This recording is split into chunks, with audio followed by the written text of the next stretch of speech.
Good morning guys. Madulas ang kalsada guys. At grabe ang lamig. 13. Kaya lang guys, meron tayong doctor appointment. So, kailangan tayong maaga, aga-aga. Dahil hindi natin alam kung ano ang ng kalsada. So, ang appointment natin ay 10:15. So na-late na nga ako. Umalis ako ng maaga-aga. Kasi hindi natin alam yung road. Baka madulas, may slick. So kailangan natin magdahan-dahan mag-drive guys.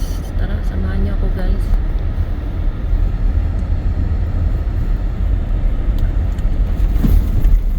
Ay, Diyos ko dahil. Mga snow na tinanggal oh. Yan, nakatambak na sila dyan guys sa gilid-gilid. Yan, dito lang naman nililinis sa pinaka-main guys. Pero yung mga yan, matunaw na lang sila o madagdagan pa sila. Yan nyo guys. Ang mga snow. Yan o, tambakan ang mga snow.